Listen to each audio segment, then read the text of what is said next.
ઘટના। વરસાદના કારણે રોડ પર પડેલ ખાડાને લઈ યુથ કોંગ્રેસનો વિરોધ। રોડ પર પડેલ ખાડામાં બીજેપીના ધ્વજ લગાવી કરાયો વિરોધ।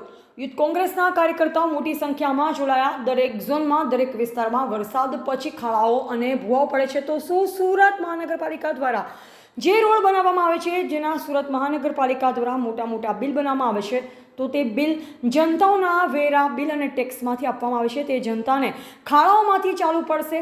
તો શું સુરત મહાનગરપાલિકા દ્વારા આગામી દિવસોમાં બિનમોસમી કામગીરીના મોટા મોટા ઝંડા ગાળવામાં આવ્યા છે, તો તે ફેક્ટ છે કે શું તેવી લોકચર્ચાએ જોર પકડી છે।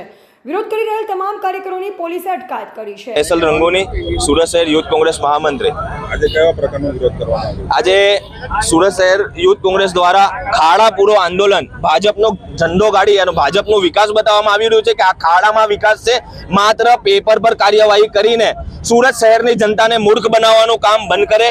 આ શાસકોએ જે પોતાના ઇજારદારોને મરતિયાઓને જે આ કોન્ટ્રાક્ટ આપીને માત્ર જે મૂકવાનું હતું, જે પ્રોપર જે સિમેન્ટ અને કોન્ક્રીટ જે મિક્સ કરવાનું હતું એ મિક્સ નથી કર્યું અને માત્ર ખાલી ગड्ढાઓ પૂરવા માટે જે પેચ મારવામાં આવ્યા છે અને ફરી સુરત શહેરમાં ખાડાઓ પડ્યા, ઢેર ખાડાઓ પડ્યા છે।